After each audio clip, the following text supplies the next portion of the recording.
Hi welcome to I dream. మామూలుగా IPL start అయినప్పుడు అందరికీ కొన్ని క్యాలిక్యులేషన్స్ ఉన్నాయి. కానీ ఐపీఎల్ సగం సీజన్ ముగిసేసరికి అవన్నీ రివర్స్ అయినాయి.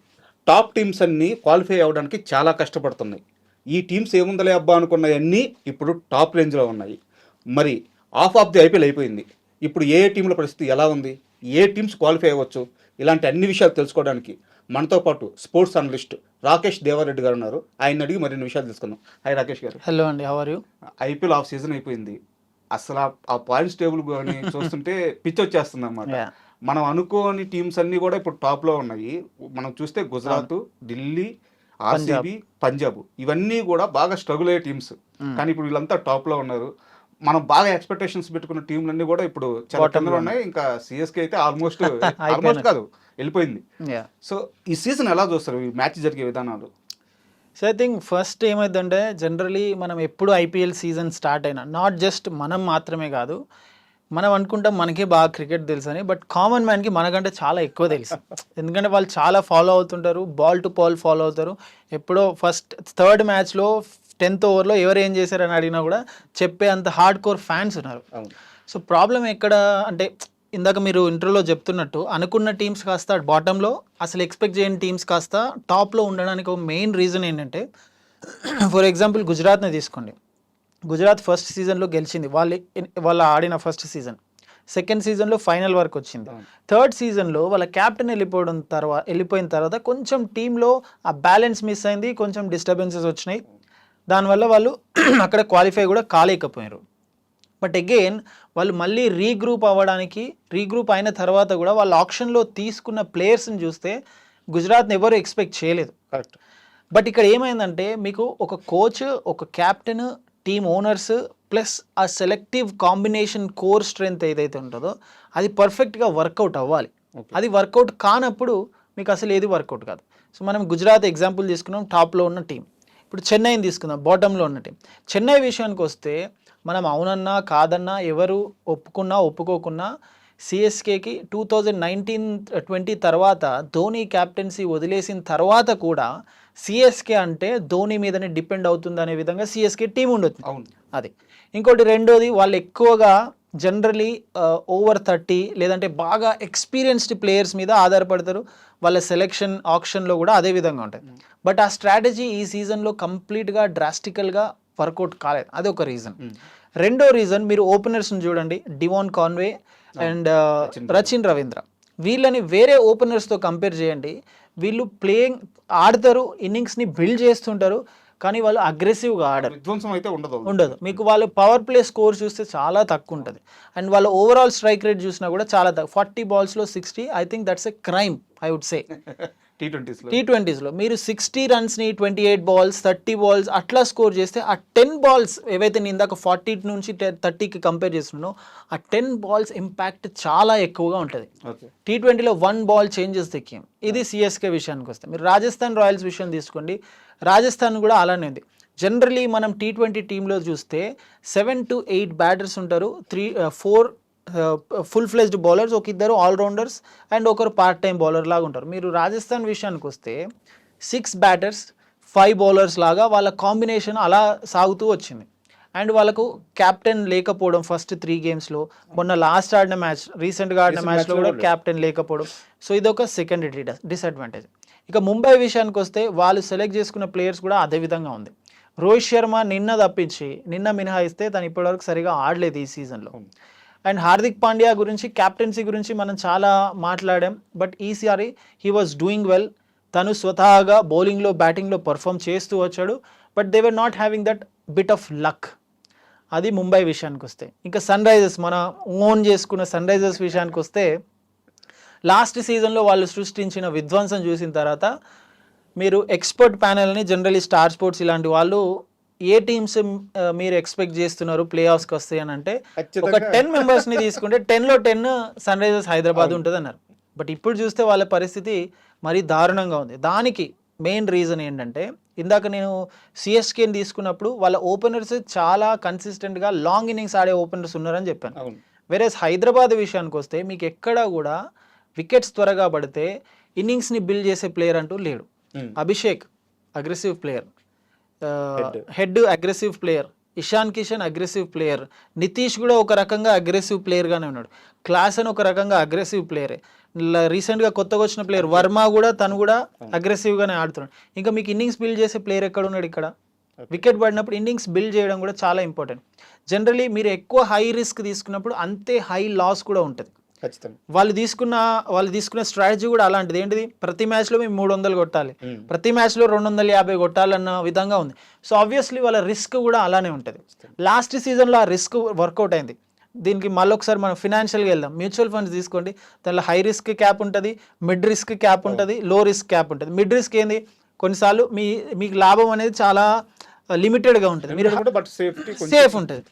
సో మనకు అలా సేఫ్ గేమ్ ఆడే ప్లేయర్ ఎవరు కూడా లేరు మిడిల్లో. యాక్చువల్గా SRH లో మనకు చూసుకుంటే నితీష్ రెడ్డి కూడా ఆ క్యాప్ బోల్ ఉన్న ప్లేయరే. బట్ ఏంటంటే వీళ్ళు తీసుకున్న ఒక టార్గెట్ ఓరియంటెడ్ మేము 300 అని పెట్టుకోవడం వల్ల ఇతను గేమ్ కూడా మార్చుకోవాల్సి వచ్చింది. మనం 300 అని చెప్పలేం, బట్ ఆ హై స్కోరింగ్ డెఫినెట్గా ఉండాలి.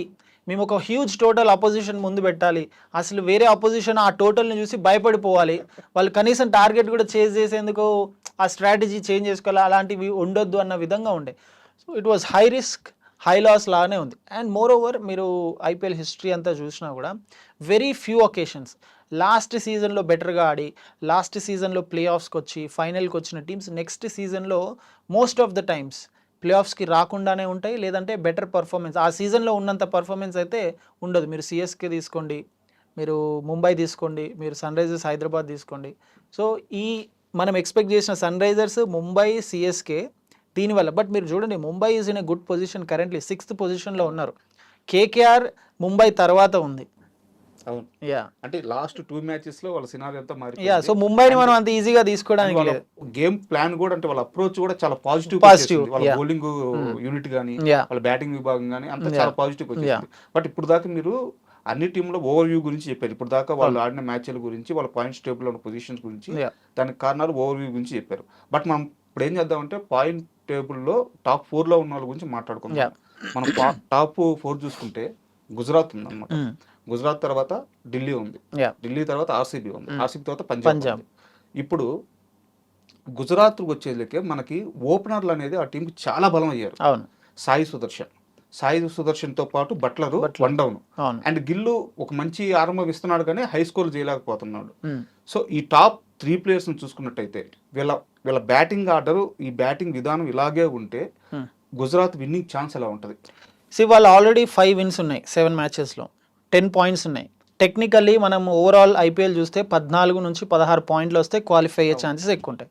బట్ ప్రస్తుతం గుజరాత్ ఉన్న సిచ్యువేషన్లో వాళ్ళు హాఫ్ మ్యాచెస్ ఫినిష్ అయ్యారు, ఇంకో 7 matches ఉన్నాయి కాబట్టి మ్యాక్సిమం మ్యాచెస్ విన్ అవ్వాలని చూస్తారు. దానికి ఒక రీజన్ ఏంటంటే మీరు 1 and 2 పొజిషన్లో ఫినిష్ అయితే మీరు ప్లే ఆఫ్స్కి వెళ్ళడానికి ఆడే క్వాలిఫైర్ 1లో ఓడిపోతే మీకు క్వాలిఫైర్ ఇంకో ఛాన్స్ ఉంటుంది. సో అది వన్ ఆఫ్ ద రీజన్.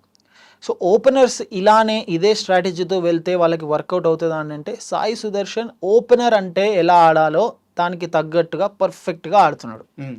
అవసరమైనప్పుడు ఇన్నింగ్స్ని స్లో డౌన్ చేస్తున్నాడు, అవసరమైతే ఇన్నింగ్స్ని పేసప్ చేస్తున్నాడు, అవసరమైతే 6లు కూడా కొడుతున్నాడు. మనం తన పర్సనాలిటీ చూసి తను 6లు కొట్టడం అయింది.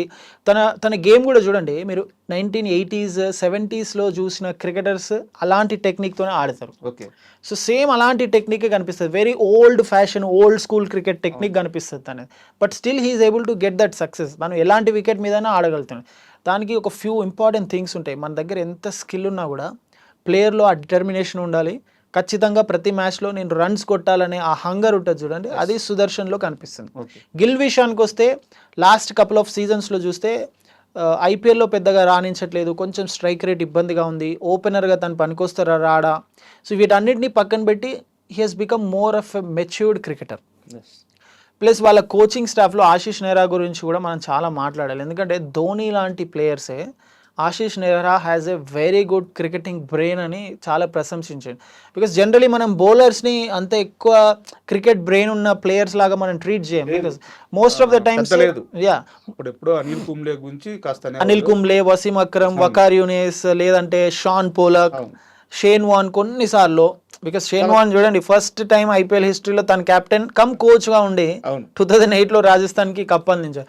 సో మనం ఏంటంటే ఒక ట్రెడిషన్కి అలవాటు అయిపోయినాం, బ్యాటర్స్ మాత్రమే కెప్టెన్గా ఉండగలరు, బ్యాటర్స్ మాత్రమే ఎక్కువగా థింక్ చేయాలి. Pat Cummins Jasprit Bumrah world test championship ఫైనల్లో క్యాప్టెన్ చేశాడు, మొన్న బీజీటీలో వైస్ కెప్టెన్గా ఉన్నాడు. సో క్రికెట్లో డైమెన్షన్స్ అంతా చేంజ్ అయిపోయినాయి. ఆర్థోడాక్స్ క్రికెట్ కాస్త అన్ఆర్థోడాక్స్ అయింది. ఇప్పుడు ఎట్లా అంటే మీకు scoop, reverse scoop, reverse sweep, slack sweeps ఇవి ఆడలేదంటే మీరు అసలు క్రికెటర్ కాదు అన్న విధంగా చూస్తున్నారు. ఒకప్పుడు మనం కోచింగ్ వెళ్తున్న టైంలో కోచెస్ మనం అలాంటి షాట్స్ ఆడితే మనకు పనిష్మెంట్ ఇస్తుండే, స్వీప్స్, రివర్స్ స్వీప్స్, స్కూప్స్ ఆడుతుంటే. ఇప్పుడు మీరు స్ట్రెయిట్గా పర్ఫెక్ట్ బ్యాట్తో ఆడితే ఎవరికి నచ్చారు, ఎవరు కూడా సెలెక్ట్ చేయట్లేదు. 10 balls ఎన్ని మ్యాక్సిమం రన్స్ స్కోర్ చేయగలరు మీరు. సో క్రికెట్ డైమెన్షన్స్ ఎలా చేంజ్ అయిపోయింది. సో అవి మన టాపిక్ వేరే వెళ్ళిపోతున్నా. సో అది గుజరాత్కి I think they are going with perfect strategy. వాళ్ళకి అన్ని కరెక్ట్గా వర్కౌట్ అవుతున్నాయి. సాయి కిషోర్ స్పిన్ అద్భుతంగా వేస్తున్నాడు, రషీద్ ఖాన్ స్పిన్ అద్భుతంగా వేస్తున్నాడు. అండ్ దెన్ ఫాస్ట్ బౌలర్స్ విషయానికి వస్తే ప్రసిద్ధ్ అండ్ మొహమ్మద్ సిరాజ్ అసలు గుజరాత్ హోమ్ గ్రౌండ్ని అడ్వాంటేజ్గా మార్చుకుంటాడా లేడా అసలు ఎట్లా ఉంటుంది అనుకున్నాం, but he's doing exceeding level. Shahrukh Khan ఉన్నాడు, తెవాటియా ఉన్నాడు, జాస్ బట్లర్ ఉన్నాడు. సో వాళ్ళకు పర్ఫెక్ట్ సెట్ అయి ఉంది టీం. ఇంకా వాళ్ళు పెద్ద చేంజెస్ చేయాల్సింది ఏం లేదు. ఐ థింక్ సింక్లో ఉన్నారు. క్యాప్టెన్, కోచ్, ప్లేయర్స్ అందరు కూడా ఒక సింక్లో ఉండడం చాలా ఇంపార్టెంట్. సింక్ అని ఎందుకు మాట్లాడుతున్నా, మనం ఆల్రెడీ ఒక వీడియో చూస్తుంటాం.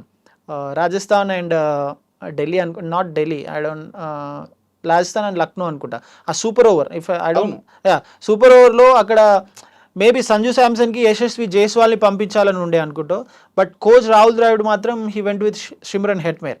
సో అక్కడ డగౌట్లో ఆ వాతావరణం చూస్తే, ఆ వీడియోలో చూస్తే అందరూ డిస్కషన్లో ఉన్నారు, but Sanju Samson was away.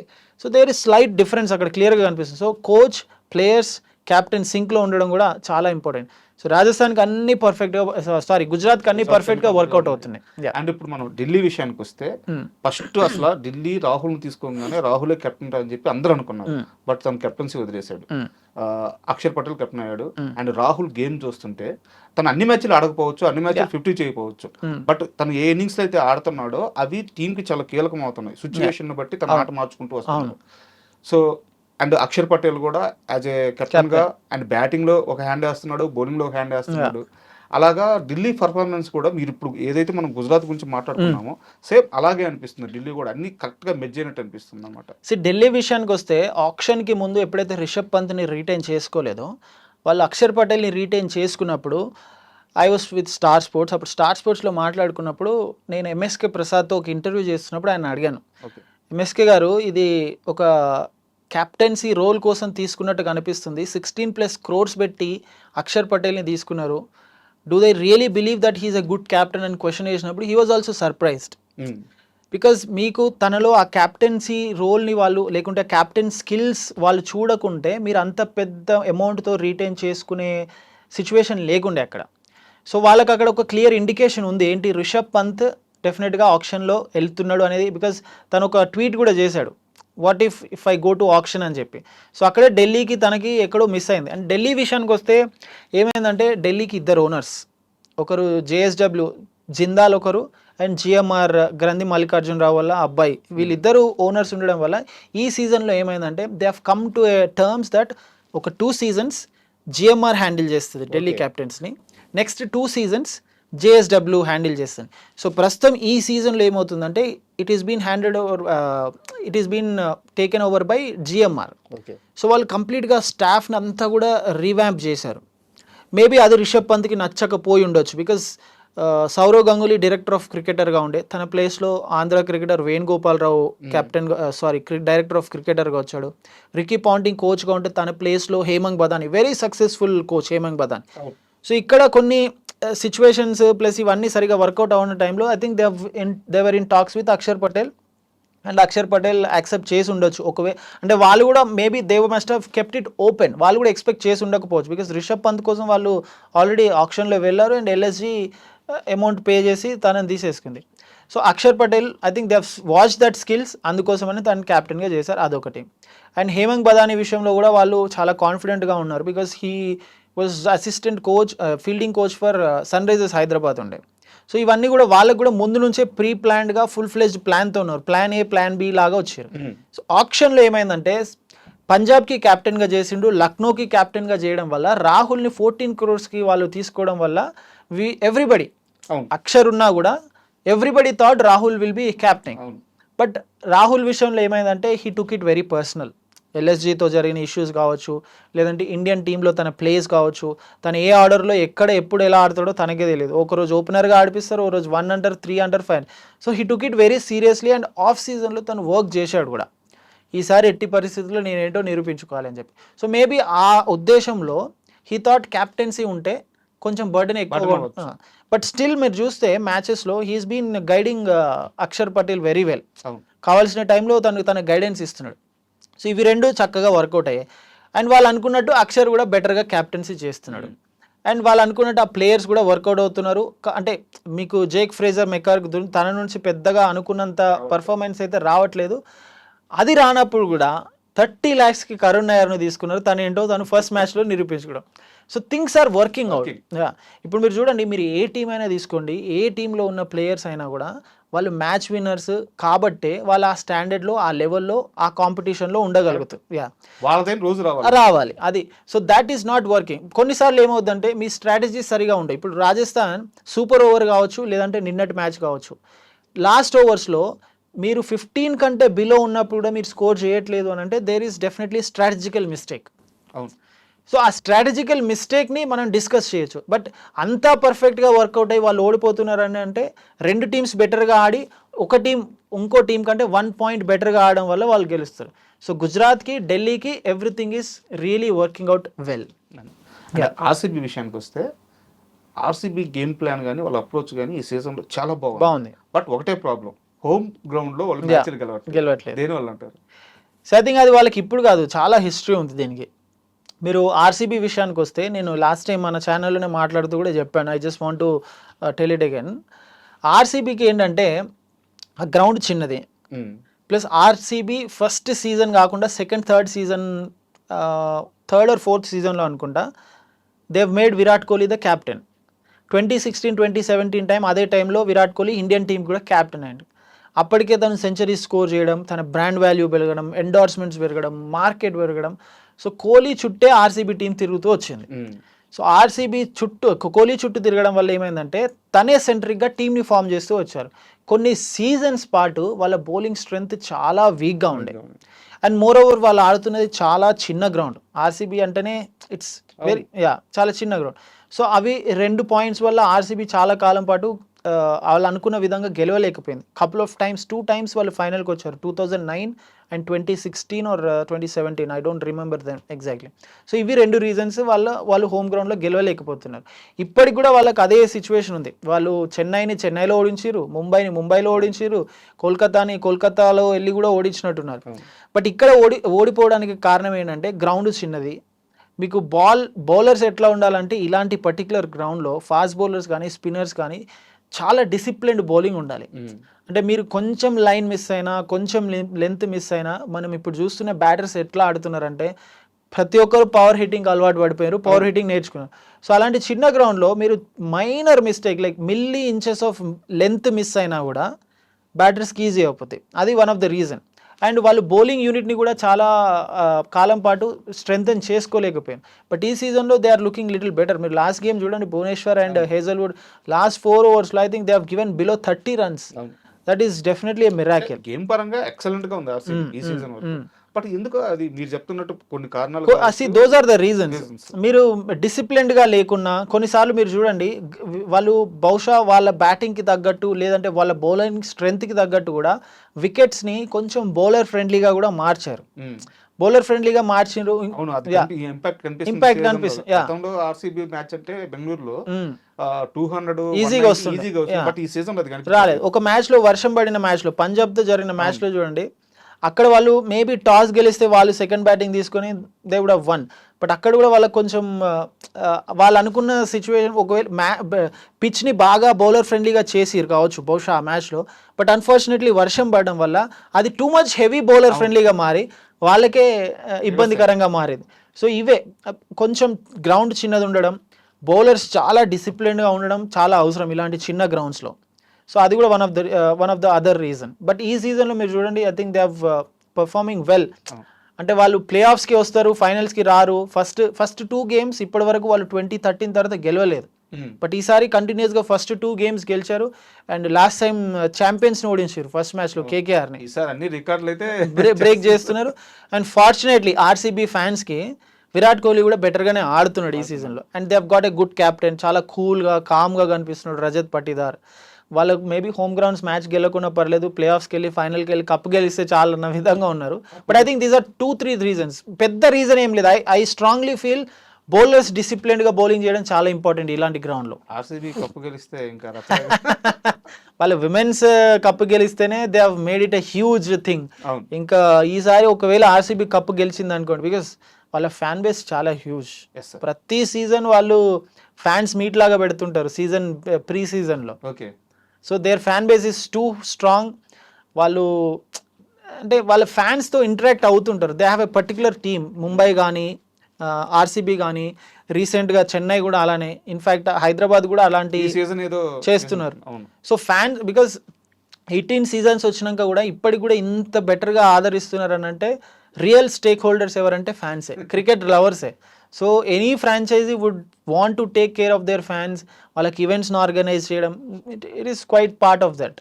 And RCB ప్రస్తుతం ఇప్పుడు దాకా మనం మాట్లాడుకున్నాం కాబట్టి, ఇప్పుడు కోహ్లీ నిన్న మ్యాచ్ గెలిచిన తర్వాత అయ్యర్ ముందు తను చేసిన ఆ విన్యాసాలు కానీ, అయ్యర్ కోపం రావడం కానీ, ఇదంతా ఒక ఫ్రెండ్లీ వాతావరణంలో జరిగింది అనుకుంటున్నారా? బట్ దీనికి ఏమైనా ఒక బ్యాక్ స్టోరీ ఉంది అనుకుంటున్నాం? యాక్చువల్లీ ఏమైందనంటే జనరలీ శ్రేయస్ అయ్యర్ తన ఇట్లా చూపిస్తుంటాడు కదా సైలెన్స్ అనే లాంటిది, అదొకటి. దాని తర్వాత పంజాబ్ కింగ్స్ ఫ్యాన్స్ కూడా విరాట్ కోహ్లీ ఒక కపుల్ ఆఫ్ డేస్ బ్యాక్ ఏదైతే ఆ డ్యాన్స్ చేసిండో ఆ డ్యాన్స్ని వీళ్ళు రీక్రియేట్ చేశారు. సో ఇక్కడ ఏమైంది, ఆర్సీబీ ఫ్యాన్స్కి కొంచెం ఇబ్బందికరంగా అనిపించి ఉండొచ్చు. బికాస్ ఒక స్టేడియంలో నేను లక్నో అండ్ ఏదో మ్యాచ్ జరుగుతున్నప్పుడు చూశాను, అక్కడ ఒక లక్నో ఫ్యాన్ ఆర్సీబీ జెర్సీని కింద పడేసి తొక్కుతుంటే మిగతా వాళ్ళంతా వచ్చి ఆ అబ్బాయిని కొట్టడానికి వెళ్ళారు. సో ఎంత ఫ్యాన్ బేస్ ఉందో, ఎంత వైల్డ్ అనలేం కానీ లైక్ క్రేజీ ఫ్యాన్స్. సో అదొకటి జరిగింది. దాని తర్వాత అండ్ అయ్యర్ నిన్న జరిగిన మ్యాచ్లో చూస్తే పంజాబ్ మ్యాచ్ ఓడిపోయింది. అండ్ దానికి ముందు కూడా హర్ప్రీత్ బ్రార్తో కూడా విరాట్ కోహ్లీ మాట్లాడడం మనం స్టంప్ మైక్లో ఉన్నాం. నీ కోచ్ నాకు ఇప్పుడు కాదు 20 సంవత్సరాల నుండి తెలుసు, ఇలాంటి మాటలని. అండ్ మనకు కోహ్లీ తెలుసు ఎలాంటి aggressive player. As the years pass 36-37 years వచ్చింది కాబట్టి మెచ్యూరిటీ ఉంది, తనకు అన్నీ తెలుసు. So it is part of the game.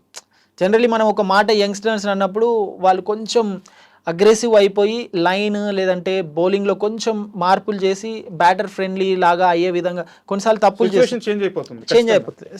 So అది ఒకటి చేసి ఉండొచ్చు. బట్ మ్యాచ్ గెలిచిన తర్వాత ఎగ్జాక్ట్లీ అది కొట్టిన తర్వాత అక్కడే క్యాప్టెన్ ఉండడంతో ఐ థింక్ నేను పర్సనల్గా అనుకుంటున్నా, I don't know exactly what happened because ఇన్ని మ్యాచ్లు వీళ్ళందరినీ చూస్తున్నాం కాబట్టి నాకు అనిపించింది అది. ఐ థింక్ తను మ్యాచ్ గెలిచిన తర్వాత he must have set it in a very comic way or friendly మేనర్లో చెప్పాడు. ఆ యాక్షన్ అంతా శ్రేయస్ అయ్యర్తో చూపించాడు. బికాస్ శ్రేయస్ను విరాట్ చాలా మ్యాచెస్ ఇండియన్ టీంలో కలిసి ఆడినరు, వాళ్ళకి తెలుసు ఎవరేంటి అనేది. బట్ ఆ టైంలో ఆ హీట్ ఆఫ్ ద మూమెంట్లో మ్యాచ్ ఓడిపోయిన తర్వాత మేబీ శ్రేయస్ అది తీసుకోలేకపోయింది అనుకుంటా. బట్ తర్వాత I think once they go to the dugout అవన్నీ కూడా పెద్దగా ఇబ్బందికరంగా మారవని నేను అనుకుంటా. So I think overall I feel it is Kohli friendly మేనర్లో వెళ్ళిన ఆ హీట్ ఆఫ్ ద మూమెంట్లో శ్రేయస్ దాన్ని కొంచెం హార్ష్గా తీసుకున్నా. దాని తర్వాత I think they would keep it very cool and calm. Okay. అంటే ఇది పెద్ద విషయం లాగా ఇప్పుడు సోషల్ మీడియాలో ఆబ్వియస్లీ సోషల్ మీడియాలో మనకు సామెత ఉంటుంది కదా, కోతికి కొబ్బరి చెప్ప దొరికితే ఇంకా అదే పని అన్నట్టు సోషల్ మీడియాలో ఏది దొరికినా కూడా దాన్ని ఇష్యూ చేయడం. బికాస్ విరాట్ తన ఉంచి ఒక్క న్యూస్ చెప్పినా విరాట్ ఇలా బిహేవ్ చేసిందంటే ఇంకా దాని వ్యూవర్షిప్ సరిపోద్ది, దాని వ్యూవర్షిప్ దాని వ్యూస్ ఇవన్నీ ఇంకా పెద్దగా వెళ్ళిపోద్ది. అండ్ ఇప్పుడు నేను ఒక టీం గురించి చెప్తాను. ఐపీఎల్ స్టార్ట్ అయినప్పటి నుంచి అంటే ఈ 18 సంవత్సరాల్లో మోస్ట్ బ్యాడ్ లక్ టీం ఏంటంటే అదే పంజాబ్. మీరు పట్టేశారు. అండ్ ఈ సీజన్లో మాత్రం వాళ్ళ గేమ్ చాలా బాగుంది. అండ్ హైయెస్ట్ స్కోర్స్ కొడుతున్నారు, ఉన్న స్కోర్ని డిఫెండ్ చేసుకోగలుగుతున్నారు, ఎవ్రీథింగ్ వర్కౌట్ అవుతుంది అన్నమాట. సో ఎలా చూస్తారు పంజాబ్ నెక్స్ట్ వాళ్ళ గేమ్ ప్లాన్ ఎలా ఉండబోతుంది, వాళ్ళ ఛాన్సెస్ ఎలా ఉన్నాయి? సో ఐ థింక్ పంజాబ్ని నేను ఇంకా బాగా ఎక్స్పెక్ట్ చేసిన యాక్చువల్లీ. ఓకే. ఎందుకంటే వాళ్ళు ఎప్పుడైతే రికీ పాంటింగ్ని అపాయింట్ చేశారో మనం రిషబ్ పంత్ ఆప్షన్లోకి వచ్చినప్పుడు కూడా they didn't go for full. చాలా మంది ఏమి ఎక్స్పెక్ట్ చేసిన, ఈవెన్ రిషబ్ పంత్ కూడా వాళ్ళ ఎల్ఎస్జీ ఓనర్తో మాట్లాడుతూ ఒక ఇంటర్వ్యూలో నాకు కొంచెం భయం ఉండే నన్ను పంజాబ్ వాళ్ళు తీసుకుంటారు కావచ్చు అని చెప్పడం చూసాం. బట్ రిషబ్ పంత్తో వర్క్ చేశాడు Ricky Ponting. And at the same time Shreyas అయ్యర్తో కూడా వర్క్ చేశాడు రికీ పాంటింగ్. శ్రేయస్ అయ్యర్ ఢిల్లీకి కెప్టెన్గా ఉన్నప్పుడు that was the first time ఢిల్లీని ఫైనల్కి తీసుకెళ్ళి. యా, దాని తర్వాత రిషబ్ పంత్ మళ్ళీ కంబ్యాక్ చేసిండు ఆ ఇన్సిడెంట్ అయిన తర్వాత, యాక్సిడెంట్ అయిన తర్వాత. దెన్ కేకేఆర్కి వెళ్ళిపోవడం. సో ఐ థింక్ రికీ పాంటింగ్కి ఎక్కడో శ్రేయస్ అయ్యర్ మీద he has that natural leadership qualities, captaincy skills ఉన్నాయని గమనించిండు. బికాస్ రికీ పాంటింగ్ని మించిన బెటర్ కెప్టెన్ ఇంకెవరు లేరు. 2003, 2007 కంటిన్యూస్గా వరల్డ్ కప్స్ అందించాడు. అదొక హిస్టరీ ఆ టైంలో. సో ఐ థింక్ అది ఎక్కడో గమనించి పసిగట్టు ఉంటాడు. ఎప్పుడైతే పంజాబ్కి వెళ్ళిండో హీ వాజ్ ప్రెటీ ష్యూర్ ఎట్టి పరిస్థితుల్లో శ్రేయస్ అయ్యర్ కావాలి అని చెప్పి. అది వాళ్ళకు వచ్చేసింది ఫస్ట్ ఇది. అండ్ మీరు టీమ్ సెలెక్షన్ కూడా చూడండి, ఈసారి చాలా అంటే చాలా తెలివిగా వాళ్ళు టీమ్ ఆప్షన్లో ప్లేయర్స్ని కొనుగోలు చేశారు. జనరలీ మనం ప్రతిసారి చూసినప్పుడు వేరే ఏ కోచ్ ఉన్నా కూడా, ఫర్ దాట్ మ్యాటర్ దానికి ముందు చాలామంది కోచెస్ ఉన్నారు, మంచి మంచి కోచెస్ కూడా పంజాబ్కి కోచ్గా వ్యవహరించారు. కానీ ఇంత ఎఫెక్టివ్ టీమ్ని ఆప్షన్లో తీసుకోవడం అయితే మనం చూడలే. ప్రియాంశ్ ఆర్య, ప్రభ్ సిమ్రన్ సింగ్, శ్రేయస్ అయ్యర్, దెన్ వదేరా, హర్షదీప్, ఎవరు చూసినా కూడా బెటర్గా పర్ఫామ్ చేస్తున్నారు. Stoinis, Jos English. అండ్ వాళ్ళు ఎక్కువ ఆస్ట్రేలియన్స్ మీద కాన్సన్ట్రేట్, మ్యాక్స్వెల్. బట్ మ్యాక్స్వెల్ విషయానికి వస్తే ఐ థింక్ మ్యాక్స్వెల్ని చాలా ఓవర్ రేట్ అని చెప్పాలి. ఐపీఎల్కి వచ్చే వరకు ఆస్ట్రేలియా ఆ ఎల్లో జెర్సీ, గ్రీన్ జెర్సీ వేసుకున్నప్పుడు డిఫరెంట్ ప్లేయర్ లాగా అనిపిస్తాడు. బట్ ఐపీఎల్కి వచ్చిన తర్వాత ఈ సీజన్లో మ్యాక్స్వెల్ ప్రైమరీ స్కిల్ ఏంది బ్యాటింగ్, బట్ తను బౌలింగ్తో రాణిస్తున్నాడు. అట్లీస్ట్ మేబీ వాళ్ళు హ్యాపీ ఉండి ఉంటారు, ఏదో ఒక రకంగా మ్యాక్స్వెల్ పర్ఫామ్ చేస్తున్నాడు. లాస్ట్ 2 matches లో తను ప్లేయింగ్ లెవెల్ లేరు, because they want him as a batter. మీరు తను బ్యాటింగ్లో బ్లాక్ అవ్వడం వల్ల మీకు ఇంకో బ్యాటర్ మిస్ అవుతున్నాడు కదా.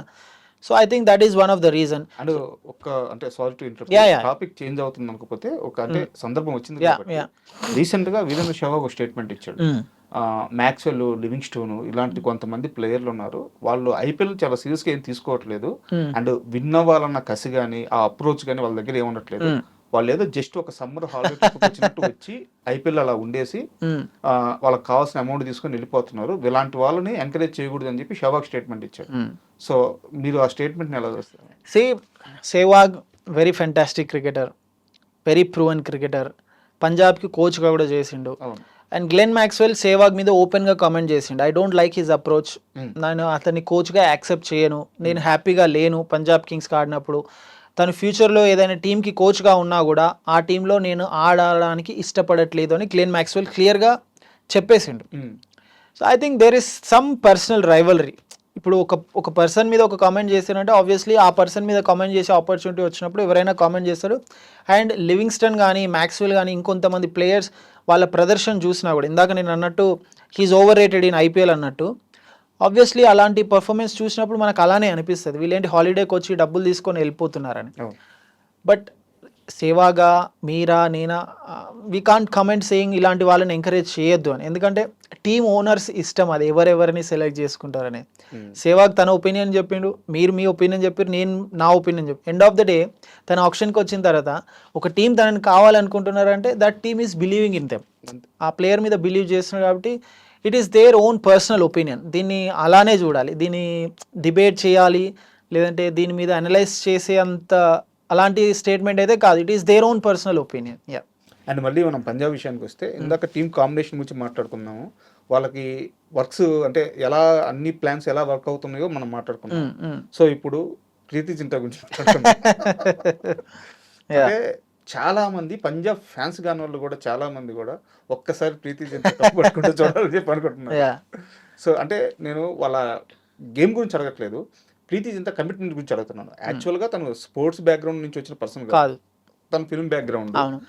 బట్ ఎప్పుడైతే తను ఈ ఐపీఎల్లోకి ఎంటర్ అయ్యారో డే 1 నుంచి కూడా, ఆ రోజు షాన్ మార్ష్ వాళ్ళకి టాప్ స్కోరర్గా ఉన్నప్పటి నుంచి కూడా అండ్ ఈ రోజు వరకు కూడా తను అదే సపోర్టు అదే కమిట్మెంట్తో ఉన్నారు అనమాట. సో నాకు తెలిసి బెస్ట్ ఓనర్ అనుకోవచ్చు.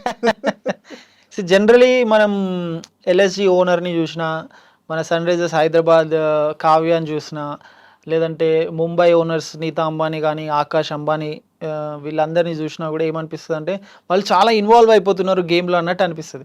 వేరే ప్రీతి జింటా విషయానికి వస్తే వాళ్ళ టీం ఓడిపోతున్నా కూడా వాళ్ళ ప్లేయర్ ఎవరైనా బౌండరీ కొడితే she enjoys like anything. So దానివల్ల ఏమైందనంటే అందరికీ ఏమనిపిస్తుందంటే తను టీమ్ డెసిషన్స్లో ఇన్వాల్వ్ అవ్వదు, ఓన్లీ ఓనర్ లాగానే బిహేవ్ చేస్తుంది. సో ఆ సాఫ్ట్ కార్నర్ అనేది బిల్డ్ అవుతూ వచ్చింది సీజన్ బై సీజన్. అండ్ ఈ సీజన్ కంటే ముందు కూడా తను ఒక ట్వీట్ చేశారు, we are going to create some big things this season, అంటే అలాంటి మీనింగ్ వచ్చేలాగా. Just believe in Ricky and Shreyas, everything will work out, go have fun, enjoy the game, అంతే. సో ఇలాంటివి ఇచ్చినప్పుడు ఆబ్వియస్గా పబ్లిక్కి పాజిటివ్ ఇంపాక్ట్ క్రియేట్ అవుతుంటుంది ప్రీతి జింతా మీద. 2014లో అనుకుంటా వాళ్ళు ఫైనల్కి వచ్చారు. That is the only first time వాళ్ళు ఫైనల్కి వచ్చారు. దుబాయ్లో జరిగింది. అప్పుడు ఏదో ఇండియాలో ఎలక్షన్స్ ఉండడం వల్ల ఇట్ హెస్ మూవ్ టు ఆ ఒక్క సీజనే మ్యాక్స్వెల్ బాగా ఆడిండు. మా ఒక్క సీజన్ అదే చెప్పబోతున్నా. ఆ ఒక్క సీజనే మ్యాక్స్వెల్ బాగా ఆడిండు, 50 runs something. And Wriddhiman Saha అనుకుంటా, మిల్లర్, వీళ్ళందరూ ఆ సీజన్ టీం బాగుండే యాక్చువల్లీ వాళ్ళే.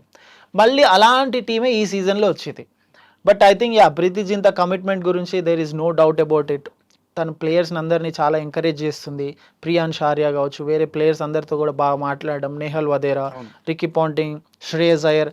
సో ఐ థింక్ ఆ అట్మాస్ఫియర్ని తను కూడా క్రియేట్ చేసింది. బికాజ్ ఇన్ని సంవత్సరాల నుంచి కప్పు గెలవట్లేదు, 18th సీజన్ అని చెప్పి వాళ్ళు కూడా ఈ సీజన్ని మొత్తం ఒక డిఫరెంట్ లెవెల్లో తీసుకున్నారు, వర్కౌట్ చేసారు. మనం గ్రౌండ్ వర్క్ ఎంత బెటర్గా చేస్తే అంత బెటర్గా రిజల్ట్స్ వస్తాయని చెప్పడానికి ఇప్పుడు ప్రస్తుతం టాప్ 4లో ఉన్న టీమ్స్ దాని ఎక్సెప్ట్ గుజరాత్, మిగతా టీమ్స్ ఢిల్లీ తీసుకోండి, పంజాబ్ తీసుకోండి, ఆర్సీబీ తీసుకోండి, ఫస్ట్ సీజన్ నుంచి ఉన్నాయి teams.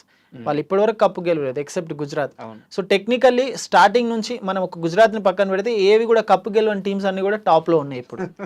Mumbai, Sunrisers, Chennai Super Kings, KKR, వీళ్ళందరూ కూడా మల్టిపుల్ టైమ్స్ కప్పు గెలిచిన టీమ్స్. ముంబై అండ్ చెన్నై అయితే 5 టైమ్స్ గెలిచిన teams. They are all that the bottom half. And అంటే ఇప్పుడు ఈ టోర్నమెంట్లో ఒక చిన్న ఎలిమెంట్ బాగా హైలైట్ అవుతుంది అనమాట, సూర్యవంశీ అతను ప్లేయర్, 14 years. సో అంటే మీరు క్రికెట్ కోచింగ్ తీసుకున్నారు, స్పోర్ట్స్ అనలిస్ట్గా ఉన్నారు, కామెంటేటర్గా చేశారు.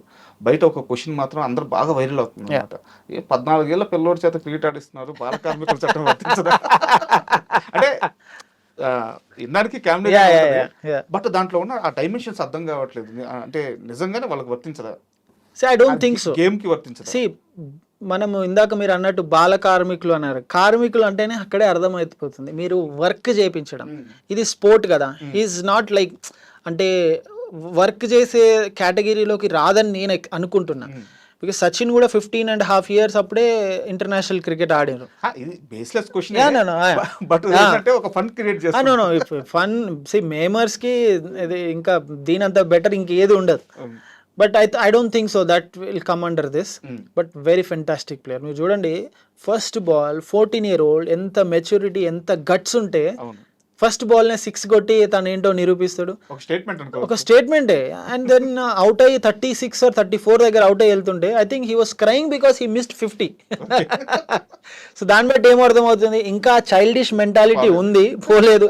జస్ట్ 14. అండ్ హర్ష భోగ్లే కూడా ఒక ట్వీట్ చేసిండు, మనం తనని ఒక కిడ్ లాగానే చూస్తున్నాం, దానివల్ల తనని వెనక్కి పుష్ చేస్తున్నాం. We should look beyond that, there is lot of cricket in him, we should encourage him in that ways, forgetting about his age అన్న విధంగా.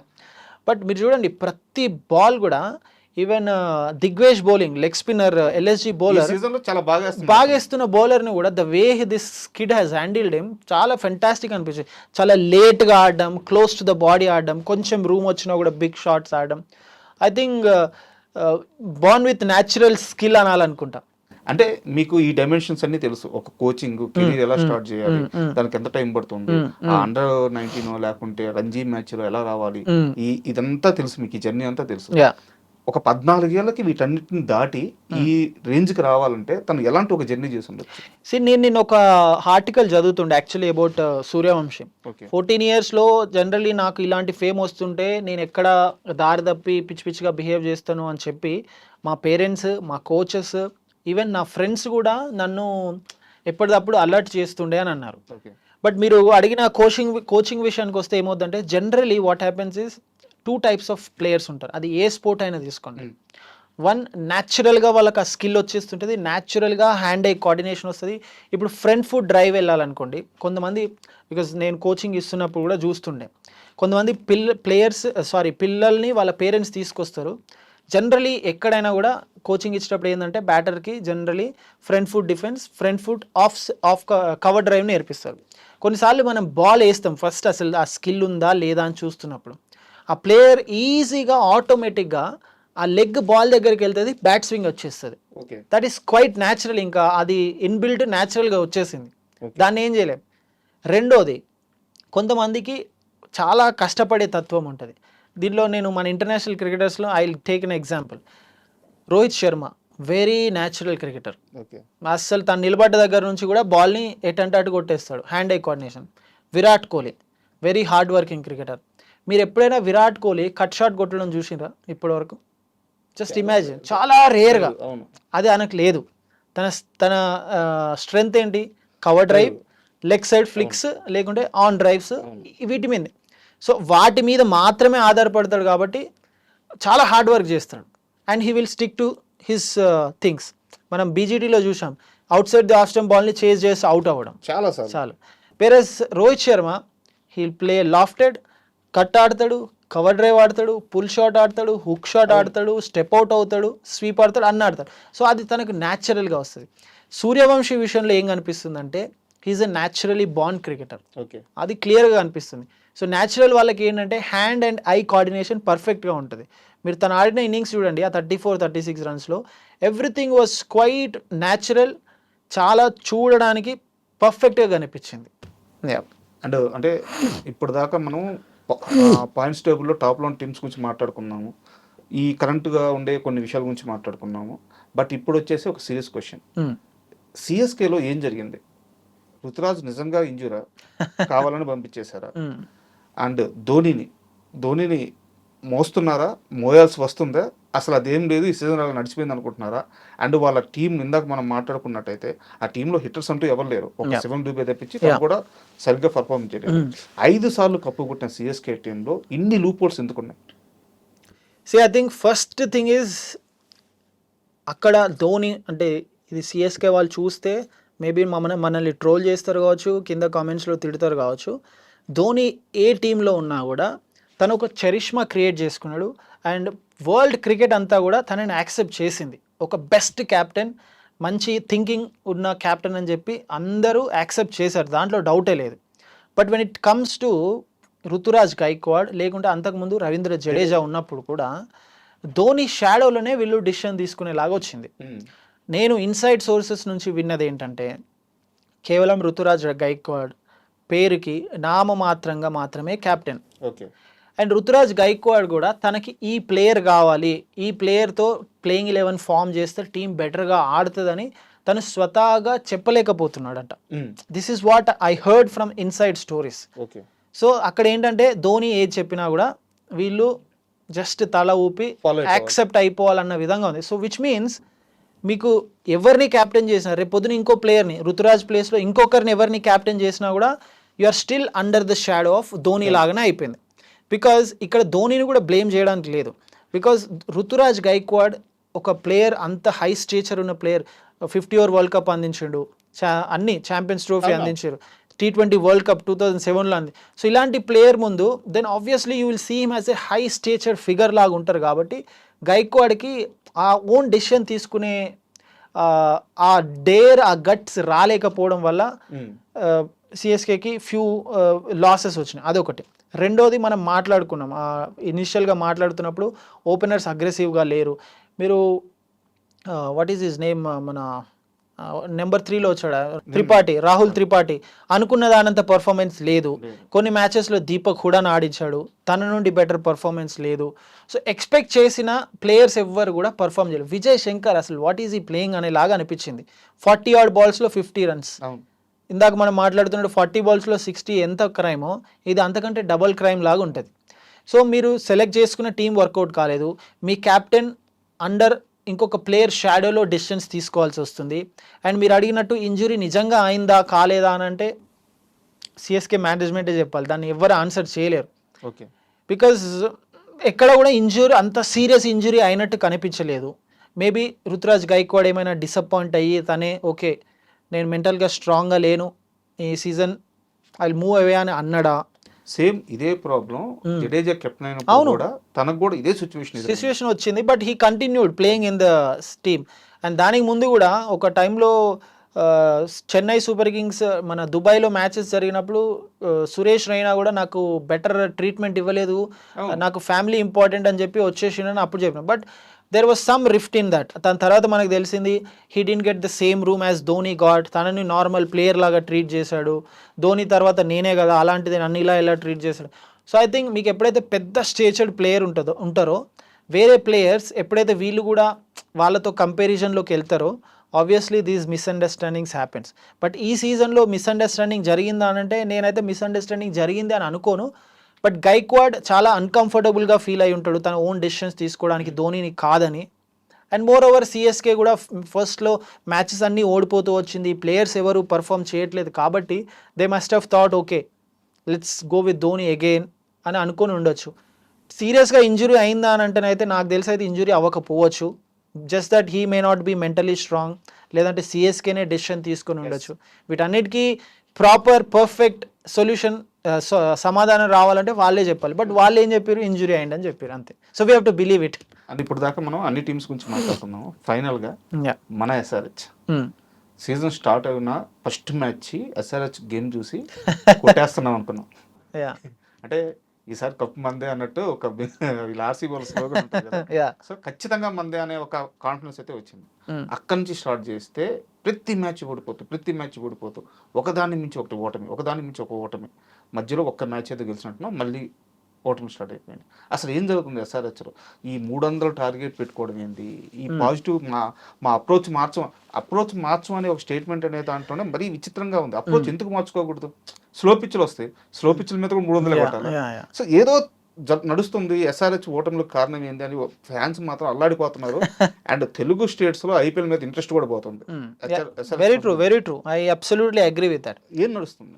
ఎస్ఆర్హెచ్ ఇప్పుడు మీరు అన్నట్టు మేము అప్రోచ్ చేంజ్ చెయ్యము అని అన్నది ఏంటంటే that is just strategical statement. Okay, cricket మీద ఆడినప్పుడు ఆబ్వియస్గా స్ట్రాటజీ చేంజ్ అవుతుంది.